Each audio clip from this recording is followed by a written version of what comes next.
দর্শক, এটি হচ্ছে ঐতিহ্যবাহী ঝিনাইদহ মহেশপুর উপজেলার পোপড়া বাজারের দৃশ্য। একটু বৃষ্টি হলে আসলে এত পরিমাণ বৃষ্টি পানি বেঁধে থাকে, আসলে পানি নিষ্কাশনের কোনো ব্যবস্থাই আসলে এই পোপড়া বাজারে না থাকায় এই জনদুর্ভোগ।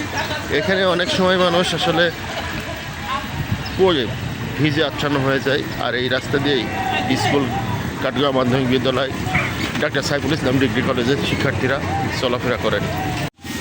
আমি একটু জানিয়ে রাখি, আসলে অনেক আগেই এই পোপড়া বাজারের মেইন বাস স্ট্যান্ড হতে আল্লাদন মার্কেট পর্যন্ত কনক্রিটের ঢালাই এবং কাঠগড়া বাউরের অফিস সামনে থেকে doctor Saiful Islam degree college gate প্রাঙ্গণ পর্যন্ত আসলে ঢালাইয়ের কনক্রিটের মাধ্যমে ঢালাইয়ের রাস্তা আসলে ইতিমধ্যে সম্পন্ন হয়েছে।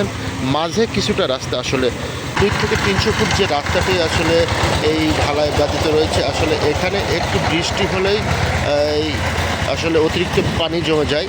আর এই পানি নিষ্কাশনের কোনো ব্যবস্থা না থাকায় আসলে এই doctor Saiful Islam degree college, কাটগাঁও মাধ্যমিক বিদ্যালয় সহ পাশের 2টা মাদ্রাসা আছে।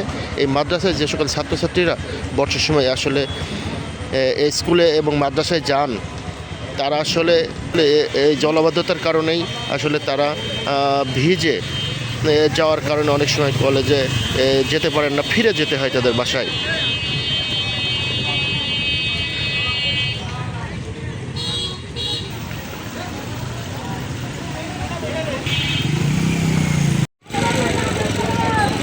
দর্শক, আমি আপনাদেরকে একটু জানিয়ে রাখি, আসলে এই রাস্তাটা অনেক আগে আসলে ঢালাইয়ের কনক্রিটের মাধ্যমে আসলে সংস্কার হওয়ার কথা ছিল, কিন্তু কর্তৃপক্ষের অবহেলায় আসলে এই রাস্তাটি এখনও পর্যন্ত সংস্কার হয়নি।